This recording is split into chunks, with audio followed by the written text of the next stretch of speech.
बिस्मिल्लाहिर्रहमानिर्रहीम अस्सलाम वालेकुम। मेरे पास एक क्वेश्चन आया एक स्टूडेंट का कि मैं मटीरियल मेडिका किस तरीके से पढ़ती हूँ फॉर द क्लिनिकल प्रैक्टिस, और मैं कैसे समझती हूँ कि मुझे 5, 10, 15 दवाइयों में से इसको कैसे पेशेंट को कौन सी मेडिसिन देनी है और कौन सी मेडिसिन बहुत ही अप्रोप्रिएट है फॉर द पेशेंट। अच्छा, ये जो मटीरियल मेडिका को पढ़ने और समझने का जो जर्नी होता है ना एक होम्योपैथ का, ये बड़े डिफरेंट फेजेस से गुजरता है। मैं अगर अपने पर्सनल एक्सपीरियंस की बात करूँ तो जब मैं स्टूडेंट थी और मैं फर्स्ट ईयर में गई तो मटीरियल मेडिका तो पहले साल तो सर के ऊपर से गुजर गया। अब हमें सिर्फ टीचर्स पढ़ा रहे हैं, जी ऐसे होता है, एक दवाई है, उसका माइंड ऐसा है, उसके फिजिकल्स ऐसे हैं, उसके जर्नल्स ऐसे हैं, उसके पैथोलॉजिकल फैक्टर्स ये हैं, ऐसी मोडालिटीज़ हैं। ठीक है, सेकेंड ईयर आया, सेकेंड में भी हमने ऑलमोस्ट पढ़ा, थर्ड में भी हमने ग्रेजुएशन के तकरीबन ये चीज़ें पढ़ी। फोर्थ और फाइनल ईयर में हमने कंपैरिजंस पढ़े, और कंपैरिजंस जो होते हैं ये बहरहाल आपको थोड़ा क्लियर करने की कोशिश शुरू हो जाती है आपके माइंड को, क्योंकि कंपैरिजन जब हम पढ़ रहे होते हैं तो तकरीबन हम तब उस वक्त केस चेकिंग शुरू कर चुके होते हैं, पेशेंट्स को किसी हद तक एनालाइज करना सीख रहे होते हैं या शुरू कर देते हैं। अब इन सब के बाद हम फाइनल ईयर के बाद हम हाउस जॉब में आ गए। हाउस जॉब में आए ना तो एकदम जैसे हमने प्रैक्टिस स्टार्ट तो अपनी नहीं ज़ाहिरा करनी थी, एक टीचर के साथ या एक सीनियर के साथ कनेक्ट हुए, उसमें ना एक बिल्कुल ही चीज़ें अलग हो गई। नक्स के बारे में जस्ट लाइक दैट कि मैंने पढ़ा कि पेशेंट जी बहुत मेंटल वर्क कर सकता है, बट उसका सेडेंटरी लाइफस्टाइल होता है। अब ऐसा कोई पेशेंट मेरे पास आया जिसका मेंटल वर्क भी नहीं था, लाइफ सेडेंटरी लाइफस्टाइल भी नहीं था, बट उसको नक्स दी तो उसकी काम कर रही है। अब यहाँ क्या हो गया, कॉन्स्टिट्यूशन किधर किस खाते में चला गया। इसी तरह बाज़ दफ़ा कोई मेडिसिन के बारे में कोई चीज़ नहीं पढ़ी होती बट वो वहाँ पे काम कर रही होती है।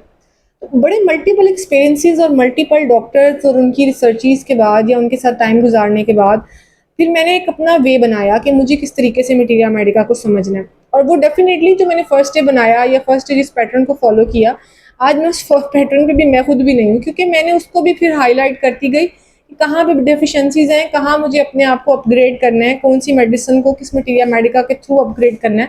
तो ये फिर फर्दर चीज़ें चलती रहीं। मैंने अपनी एक वीडियो बनाई थी जिसके अंदर मैंने कुछ मटीरियल मेडिकास का जिक्र किया था जहाँ से मैं पढ़ती हूँ चीज़ें आमतौर पे। वो कि आज उन मटीरियल मेडिकास की लिस्ट में कुछ मजीद ऐड हो चुके हैं, बट ये फिर हम किसी दिन फिर फर्दर डिटेल डिस्कशन करेंगे। आज मैं बात करूँगी एक मटीरियल मेडिका के बारे में कि वो कोई भी मेडिसिन को पढ़ने का क्या तरीका है। देखिए, कॉमन नेम तो हमें पता होता है और हम उस मेडिसिन का नाम पढ़ते हैं और साथ में साथ हम उसके बोटानिकल ओरिजिन या उसका सोर्स ये भी पढ़ते हैं। मेरे हिसाब से हमें उसका जो भी आपका, अगर वो मेडिसिन आपके इलाके की है, उसका ओरिजिन आपके इलाके का है, तो उसका आप अपना जो भी लैंग्वेज या नेटिव वर्ड होता है, आपको वो भी एटलीस्ट पता होना चाहिए। इससे बाद दफ़ा मरीज़, वैसे इसमें मटीरियल मेडिका का कोई ताल्लुक नहीं, बट मरीज़ के ये होता है कि मरीज़ जब आके उस दवाई का नाम लेता है तो उसको बड़ी खुशी होती है कि डॉक्टर को पता है इसके बारे में। अच्छा, दूसरा बड़ी इंपॉर्टेंट चीज़ होती है वो ये होती है कि किसी भी मेडिसिन का कॉन्स्टिट्यूशन क्या है। कॉन्स्टिट्यूशन और एक्शन ऑफ ड्रग, ये जो दोनों फैक्टर्स हैं या दोनों पॉइंट्स हैं, ये बहुत इंपॉर्टेंट हैं एक दवाई को समझने के लिए। अच्छा, कॉन्स्टिट्यूशन हर दवाई का नहीं हो सकता क्योंकि हर दवाई हम कॉन्स्टिट्यूशनली नहीं देते। अगर हम पैथोलॉजिकल फैक्टर्स पे बात करें और पैथोलॉजिकल रीजंस पे बात करें तो जब मैं वहाँ कोई दवाई दूंगी, जस्ट लाइक मेरे पास सिर्फ और सिर्फ हेमोरॉइड्स हैं, ब्लीड कर रहे हैं, मुझे माइंड सिम्टम नहीं मिल रहा, मुझे फर्दर कोई कॉन्स्टिट्यूशनल रेमेडी की ज़रूरत नहीं है, तो मैं क्या कर सकती हूँ, मैं वहाँ पे एक पैथोलॉजिकल रेमेडी को कंसिडर कर सकती हूँ। अब इसमें भी फिर हम मल्टी म्याज़मेटिक जो प्रॉब्लम्स आते हैं या मोस्टली म्याज़ जहाँ पे अटैच हो चुके होते हैं, अटैक कर रहे होते हैं, वहाँ पे क्या ट्रीटमेंट आपका होना चाहिए, आपका क्या लॉजिक होना चाहिए, वो भी एक अलग बहस है। अच्छा, अब जब मेरे पास कॉन्स्टिट्यूशन का क्लियर हो गया कि ये पेशेंट ऐसा होता है, लीन होता है, थीन होता है, नर्वस होता है, इसका सेडेंटरी लाइफस्टाइल है, नहीं है, बहुत एक्टिव है, बहुत एक्टिव नहीं है। जब ये सब चीज़ें हो गई तो इसके बाद जो मेरे लिए सेकंड पॉइंट है जो बहुत इंपॉर्टेंट है मेरे हिसाब से, वो होता है उस दवाई का मोड ऑफ एक्शन, कि वो काम किस तरह करती है। बहुत सी मेडिसिन हैं, डेफिनेटली हमारी जो दवाइयाँ हैं वो नर्वस सिस्टम के थ्रू काम करती हैं ज़्यादातर, ख़ास तौर पे वो मेडिसिन जिनकी पोटेंसीज हम हाई कर देते हैं। हाँ, जो रॉ मटेरियल हैं या जिनको हम क्यू फॉर्म में बोलते हैं, वो आपको पता है कि वो डायरेक्टली भी काम कर सकती हैं, नर्वस सिस्टम के थ्रू भी काम करती हैं और वो आपके डाइजेस्टिव सिस्टम के थ्रू भी काम करती हैं, वो ब्लड में भी चली जाती हैं क्योंकि वो रॉ मटेरियल उसमें मौजूद है और वो आपका ब्लड के वाया भी काम करती हैं और वाया द नर्वस सिस्टम भी काम करती हैं। तो ड्रग पिक्चर का भी क्लियर हो गया कि जी मोड ऑफ एक्शन क्या है, मोड ऑफ एक्शन में वो किस वेन के ज़रिए, कौन से वीनस सिस्टम के ज़रिए, किस प्लेक्सिस के ज़रिए, कौन से एरिया के अंदर किस नर्व पे काम कर रहा है, कौन सी नर्व किसको सप्लाई कर रही है। तो ये फिजियोलॉजिकल जो बैकग्राउंड है एक मेडिसिन का, ये ज़रूर पता होना चाहिए। और एक अच्छा होम्योपैथ मेरे हिसाब से उसको ये देखना चाहिए कि मेरा कोई भी एक्शन ऑफ मेडिसिन जो है वो कैसे काम कर रही है। जस्ट लाइक दैट एस्क्यूलस हाइपोकैस्टेनम की अगर मैं बात करूँ, एस्क्यूलस हाइपोकैस्टेनम जो है ये 2-3 चीज़ों पे मल्टीपल टास्कर है। फर्स्ट ऑफ ऑल तो ये जैसे अगर बात की जाए क्लिनिकल उसकी बात की जाए कि क्लिनिकल ये कहाँ काम करती है, तो उसमें ये हेमोरॉइड्स पे काम करती है। अब हेमोरॉइड्स जो है ये डेफिनेटली हमारे लोअर बाउल के का एक प्रॉब्लम है, और तो लोअर बाउल की जो इरिटेशंस हैं या लोअर बाउल के जो प्रॉब्लम्स हैं वो किस नर्व्स प्लेक्सिस के ज़रिए, जैसे कि वो मेजेंट्रिक प्लेक्सिस के ज़रिए सप्लाई ले रहे हैं, मैसेजेस वहाँ से ले रहे हैं ब्रेन से, तो वो इसके ज़रिए एक्ट करती है। तो फिर हमें ये पता होना चाहिए कि ये क्या सिस्टम है और कैसे काम कर रहा है। इसी तरह एस्कुलस हिप की हाइपोकैस्टेनम की बात की जाए तो ये फर्दर जो है ये फर्दर कुछ जैसे कि कोराइज़ा पे बहुत अच्छा काम करती है। तो कोराइज़ा के हवाले से हमें पता होना चाहिए कि नाक है तो नोज़ है, तो नोज़ के अंदर ये फ्लां नर्व्स इन्वॉल्व हैं और ये इसका पैथोफिजियोलॉजिकल एक्शन है, तो यहाँ पे ये ऐसे काम कर रही है। और इसी तरह अगर बात की जाए फर्दर चीज़ों के बारे में, तो डेफिनेटली माइंड उसका इंपॉर्टेंट फैक्टर है। माइंड हमने ज़रूर कंसिडर करना है। अच्छा, हर पेशेंट का माइंड हम नहीं फाइंड आउट कर सकते फर्स्ट विजिट में। बहुत से पेशेंट जो कॉम्प्लिकेटेड पेशेंट होते हैं, थोड़े इंट्रोवर्ट होते हैं, वो कभी भी आपको फर्स्ट टाइम पे अपनी सही बात नहीं बताते यूजुअली। तो वहाँ पे अगर आपको माइंड नहीं भी मिल रहा तो नथिंग टू वरी, आप बाकी चीज़ों को क्लैरिफाई करते जाएँ, और जैसे-जैसे पेशेंट के साथ आपका एक बॉन्ड बनेगा, वो इंशाल्लाह आपको माइंड पे भी लेकर आएगा और आपको माइंड के सिम्पटम्स भी वेरीफाई कर देगा। और इंशाल्लाह जब आप पेशेंट को क्लियर कर रहे होंगे या पेशेंट काफ़ी हद तक ठीक हो चुका होगा, तो वो बाज़ दफ़ा तब वो माइंड सिम्पटम्स बता रहा होता है कि मुझे उस टाइम जब मैं आपके पास आया था, मैं ऐसा सोच रहा था, मुझे ये महसूस हो रहा था, मुझे ऐसा लगता था। और अब नहीं लगता। ये वेरिफिकेशंस वो अक्सर वो ठीक होने पे करते हैं। पेशेंट की ये कॉम्प्लिकेशन है। पेशेंट पहले दिन आपको अपने माइंड के सिम्पटम्स या अपनी जो डिल्यूजन्स हैं, अपनी हेलुसिनेशंस हैं, बाज़ दफ़ा मरीज़ आपको नहीं बताता।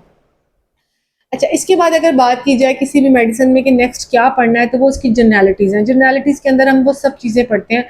उसकी भूख, प्यास, उसका यूरिन, उसका स्टूल, उसकी नींद, उसके ख्वाब, ये सब चीज़ें उसके अंदर पढ़ी जाती हैं। और ये सब चीज़ें भी हमें सब पेशेंट्स के अंदर नहीं मिलती, बट इसमें से हमें 1 या 2 पॉइंट्स पूछे तो ज़ाहिर है हम जाएँगे सारे ही, बट 1 या 2 पॉइंट्स ऐसे हैं जिसमें हमें पेशेंट अपने एक सर हिलाने वाला काम करता है और आपको बताता है कि हाँ, ये मुझे होता है, ऐसे ख्वाब मुझे आते हैं, इस तरह की मुझे नींद आती है, मुझे नींद डिस्टर्ब है या नहीं है, भूख मेरी इस तरह के पैटर्न से चल रही है।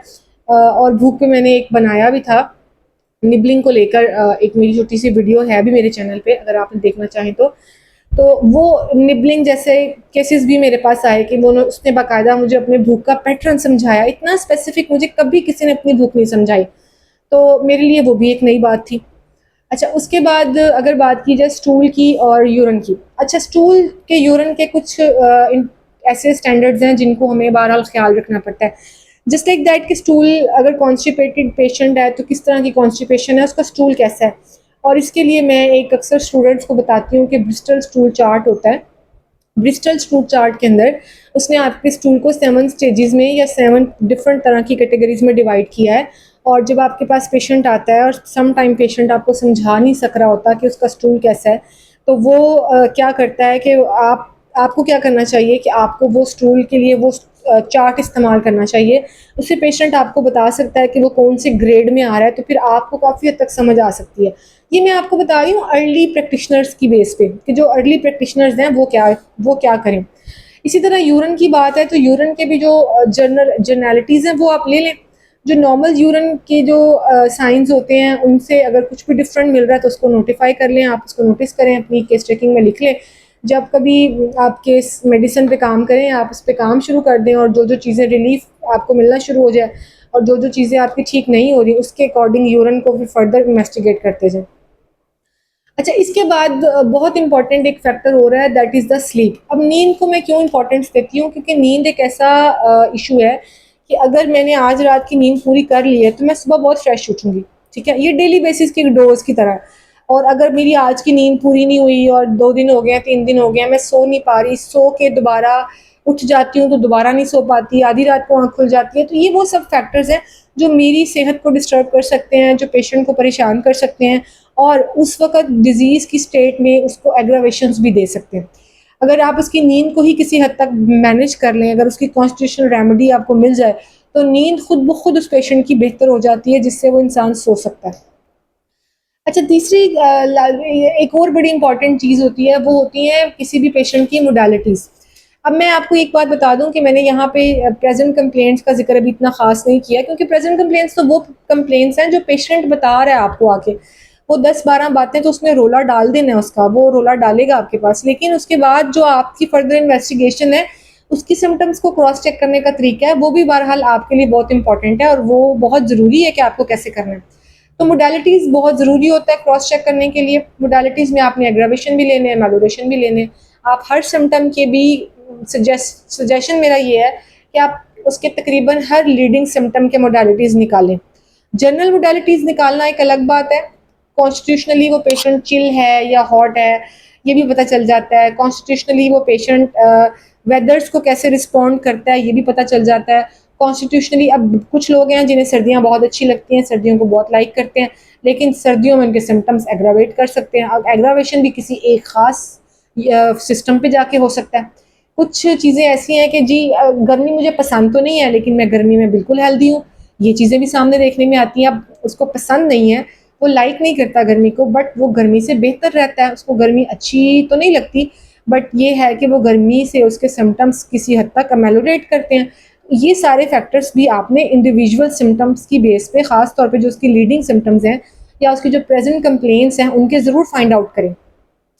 मूवमेंट्स हैं, एग्रावेशंस और मोडालिटीज़ के अंदर मूवमेंट्स हैं, उठने से, बैठने से, चलने से, बहरहाल ये काफ़ी सारी चीज़ें हैं। तो वेदर हो गया, टाइम हो गया, मूवमेंट्स हो गई, ये खाना ना खाना हो गया, तो ये हर चीज़ की मोडालिटी आपको फाइंड आउट कर लेनी चाहिए।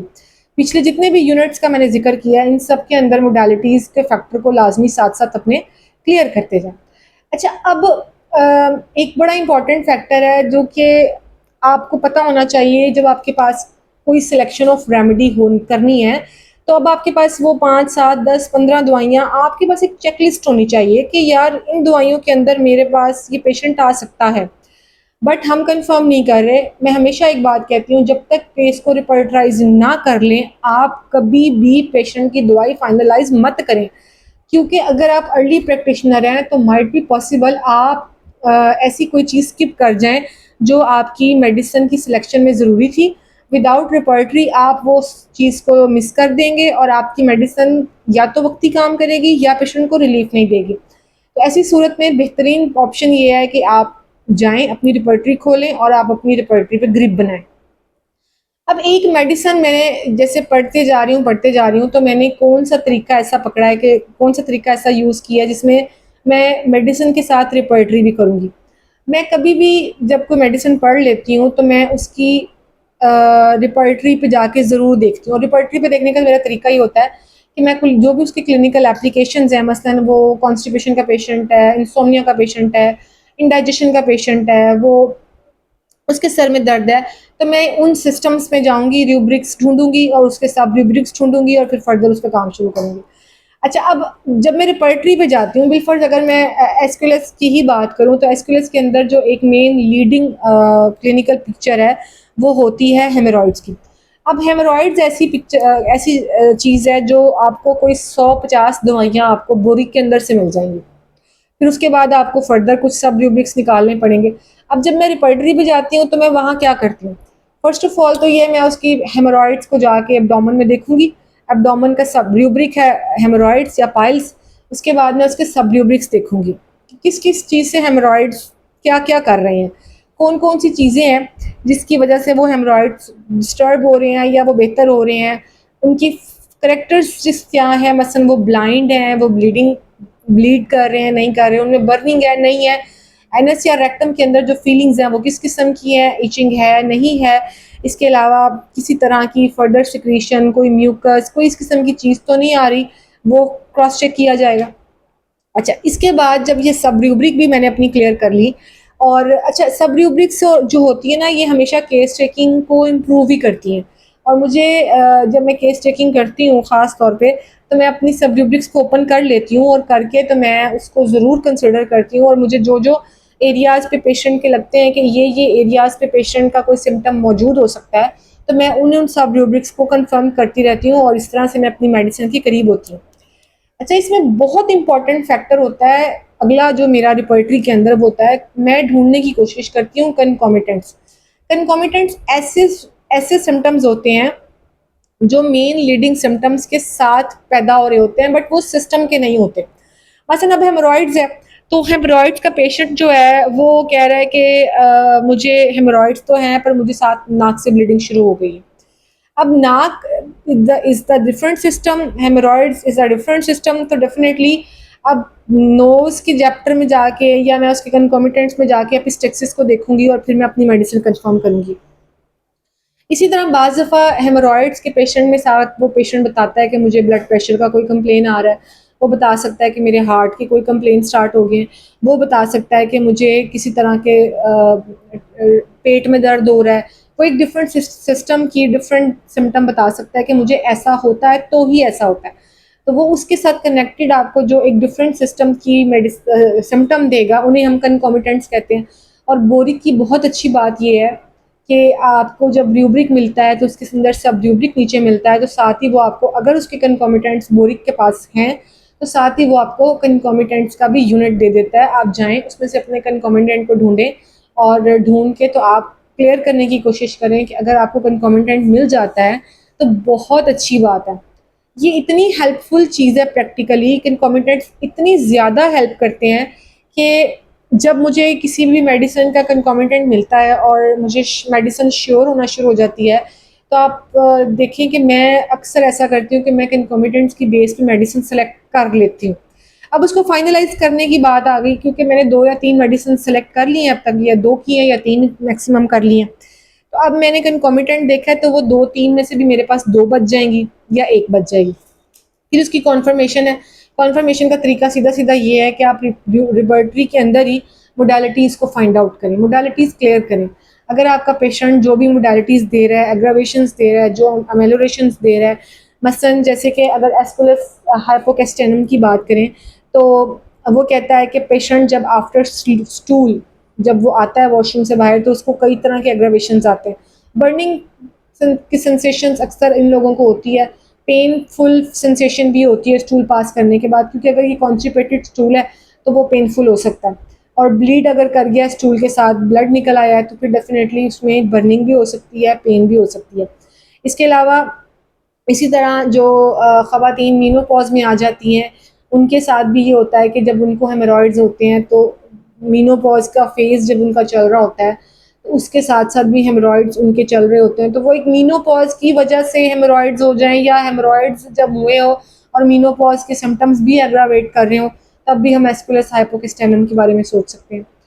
तो ये मेरा एक नॉर्मल पैटर्न होता है एक मेडिसिन को पढ़ने का। मैं पहले उसको मटीरिया मेडिका से पढ़ती हूँ, फिर मैं उसको जाकर उसकी रिपर्टरी से चेक करती हूँ, और मैं इस तरीके से इस मेडिसिन को क्लियर करती हूँ। Thank you so much. अगर आपको मेरा पैटर्न अच्छा लगा है तो मुझे थोड़ा सा मोटिवेट भी करें, और अगर आपको लगता है कि मुझे मेरे पैटर्न में मज़ीद कुछ ऐड करना चाहिए, अगर आप मुझसे सीनियर हैं और आपका तजर्बा भी मुझसे ज़्यादा है, तो प्लीज़ मुझसे अपना नॉलेज शेयर करें, अपना एक्सपीरियंस शेयर करें। इससे मुझे भी हौसला मिलता है कि मुझे कोई सुन रहा है, मुझे कोई देख रहा है, और मेरी गलतियों को भी मेंशन करें, ताकि मुझे पता हो कि मैंने अगली बार अपने आप को कहाँ पे ठीक करना है। इससे मुझे बहुत ज़्यादा हेल्प मिलती है। और खुश रहें, अल्लाह ताला आप सबको, हम सबको, पाकिस्तान को अपने हिफ्ज़-ओ-मान में रखे। जज़ाकल्लाह, अल्लाह हाफ़िज़।